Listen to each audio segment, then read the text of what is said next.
let's start out with the book that started it all.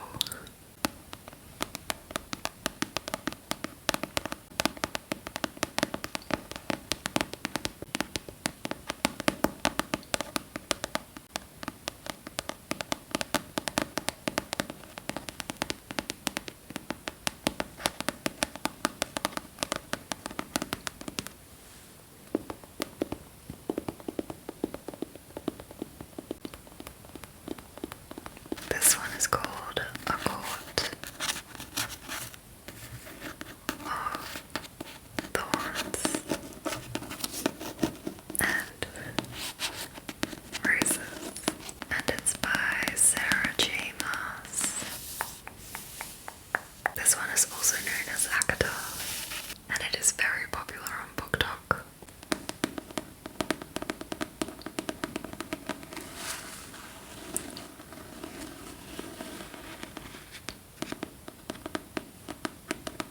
I'm not actually sure what genre this technically is, whether it's young adult, fantasy, or just fantasy, but that's my favorite genre to read, young adult fantasy slash fantasy. I like to read for escapism. I've tried reading non-fiction before, and I just don't get absorbed in it. Like, yeah, books like this, like, I could read for days, and I do often read for days. I just love escaping to different worlds and in different stories. Sarah J. Maas is a brilliant storyteller. I really like the characters she builds and creates. And yeah, I've read all of her books that she's come out with to date, so ACOTAR is probably the most popular and the one I see recommended the most. I think they're also making a series about it, I think.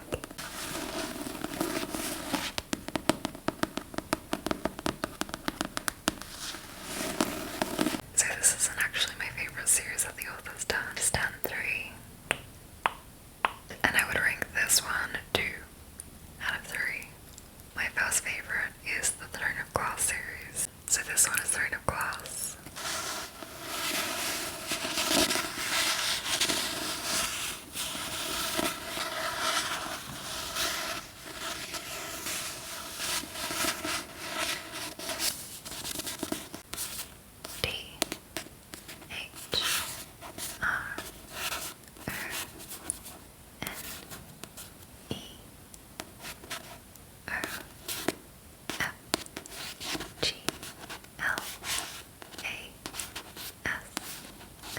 So I read this one before ACOTAR, and this one came out first. So this was actually the first series that Sarah J. Maas did. And I just love the story more, I think. Both book series are really fantastic, don't get me wrong, but just something about Throne of Glass is just a little bit better for me compared to ACOTAR. This one has slightly less romance than ACOTAR, and ACOTAR has smut. This one, I think you don't get smut until like the 7th book, so I wouldn't call it. I'd say like pretty much no smut. But yeah, I just love the story of this one. I can read the back of it for you.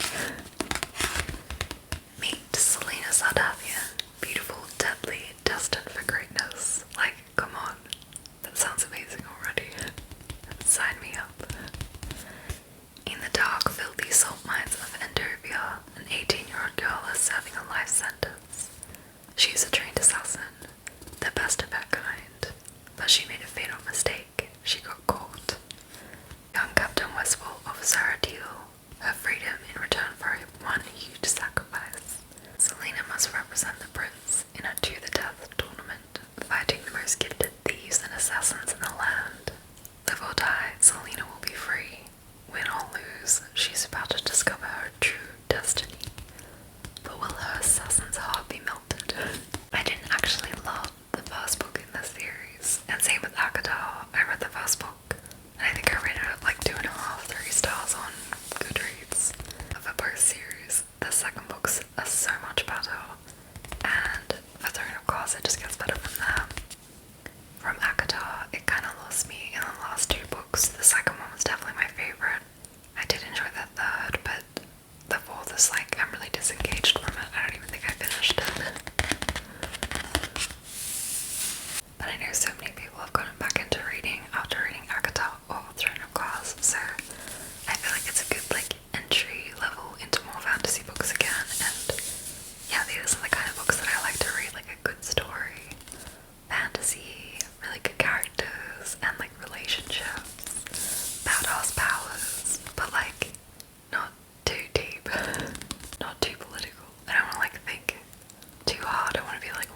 This one is a trilogy.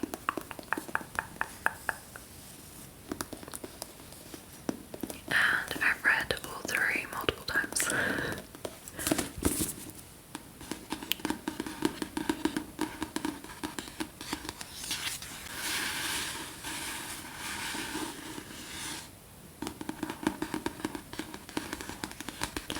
I do have another book by this author back there somewhere. I think it's there.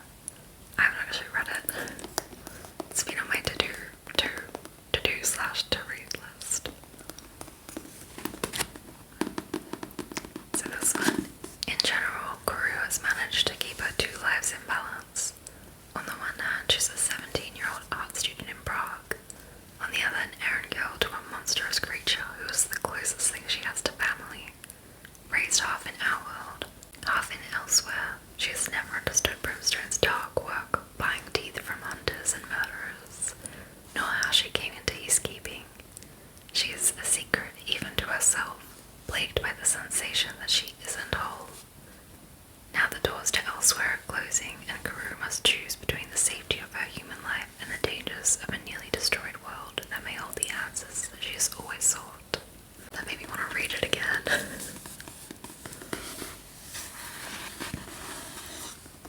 I would recommend this series. I would recommend everything I'm actually showing you today.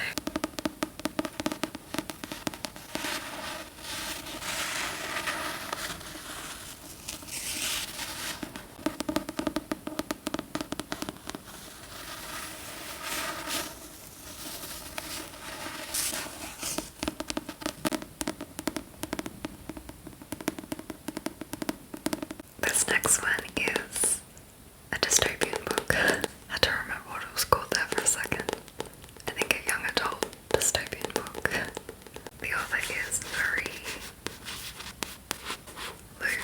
Fun fact, this is actually my middle name and my mom's name. And I have it tattooed on my arm there in my mom's handwriting. This one is called Legend. Legend.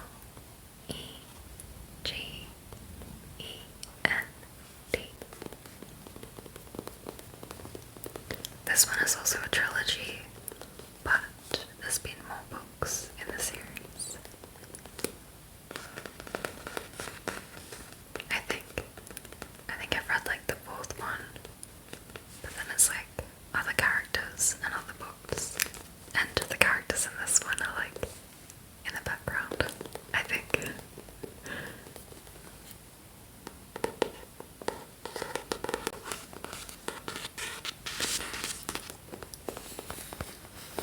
Los Angeles, California, Republic of America. He is Day, the boy who walks in the light. She is June, the girl who seeks her brother's killer. On the run and undercover, they meet by chance. Irresistibly drawn together, neither knows the other's past. But Day murdered June's brother, and she is sworn to avenge his death. I do love a good dystopian book. I think fantasy is my favorite, but a well-written dystopian. I'm down for that. And I do read like non-fantasy books, always romance. I always have to have romance because I am a romantic at heart and live for that. But yeah, not as often. Like sometimes I'll do it from a break from fantasy books, like a palate cleanser, if you will. But it's not the kind of books that like sustain me or that like I live for. But I do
like go on a journey, because it is a journey. It is so weird and wild, and like I wouldn't read it if you want something like lighthearted or romance or something. It's like, yeah, it's just his writing is incredible.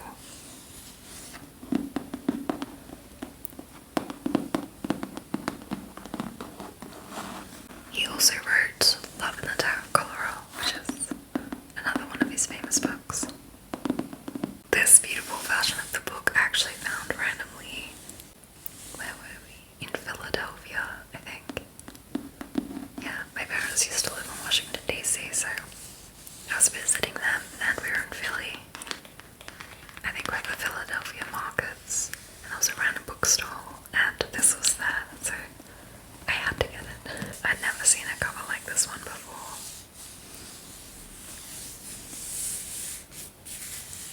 I just love books. Even though I don't really read that many books anymore, and I'll explain that shortly. Look how pretty this design is. With some little fish there, and these birds. It's just so pretty. So this one doesn't actually have a blurb, but I'll read the first page for you. So this is actually the translated version as well, because it was originally written in Spanish.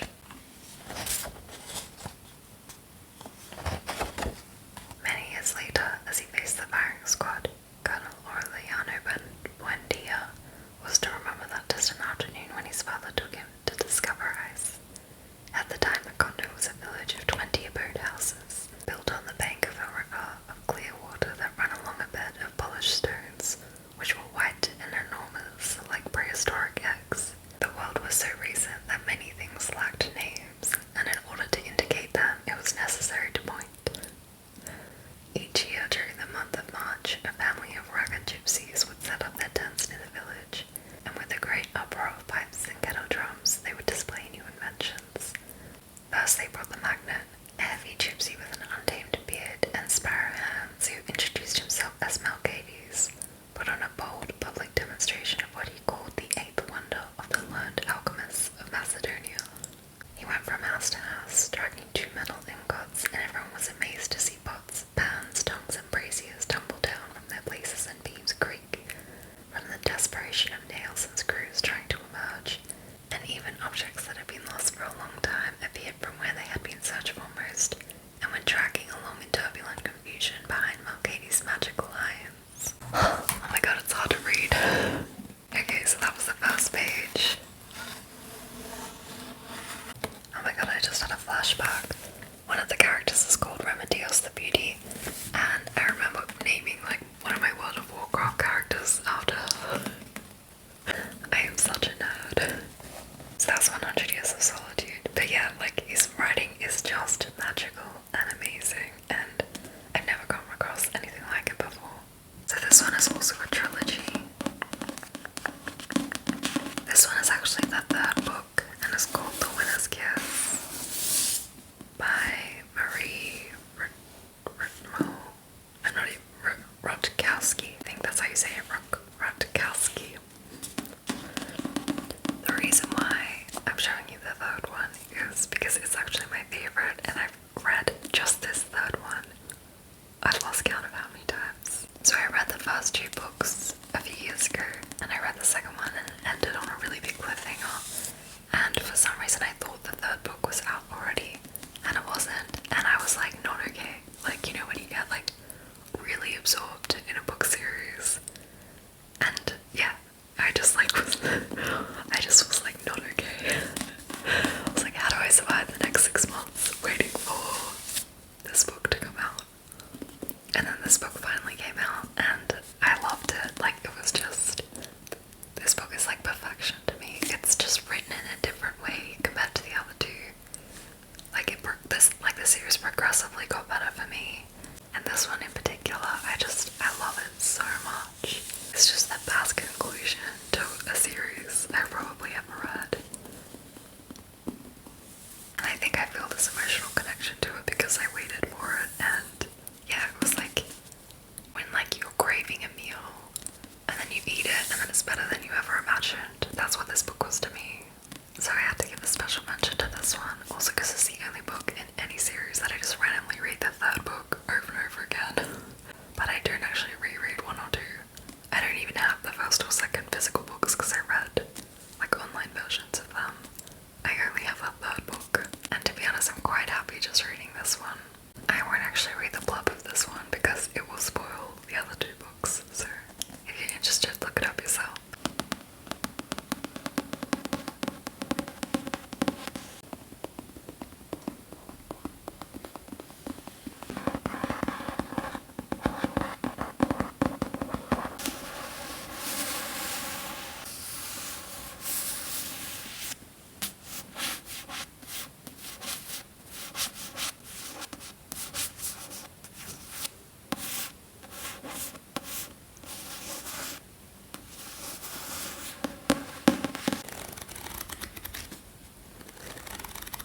but she does so with a clever plan to stay alive and exact revenge on the Caliph for the murder of her best friend and countless other girls.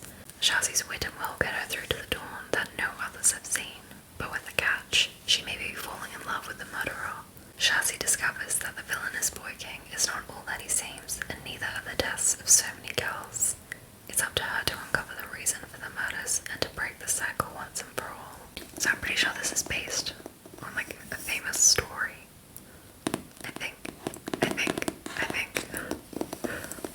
And this is like a retelling of it, but I really do love this duology. This one is written by Renee Adier, and look who left a recommendation: Marie Lu, author of Legend. She called it an intoxicating gem of a story, and I would agree with that statement.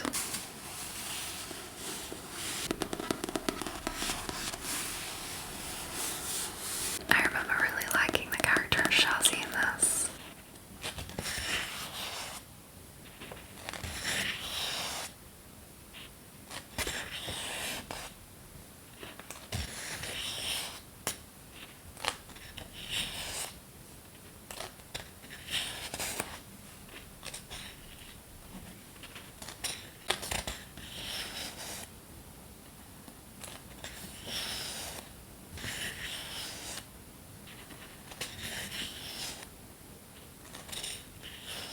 And the final physical book I'm going to show you is this one. I want to start off by saying I do not support J.K. Rowling. She has made some very problematic and really harmful comments and done a lot of like harmful actions as well. So I do not support her in any way, shape or form. But Harry Potter, particularly the books, is like my childhood. So it felt disingenuous to not actually talk about books, my love of reading, without actually talking about Harry Potter. Also because pretty much all I read at the moment is Harry Potter fan fiction, which I will talk about in a moment. But this was my copy of Harry Potter. You can tell because I coloured it in myself. Like I was clearly a child when I did this. I also love the original covers that they did. Like I don't like the new ones now. This one is just very nostalgic for me because I grew up as the books were coming out, and that in itself was very magical and special because it was before the days of social media. So like I remember going to school and being so excited and talking to everyone about the books, like have you read it yet, etc, etc. And then you also had to line up and physically get a copy of the book as well. I never really got that into the movies. I was always a bigger fan of the books.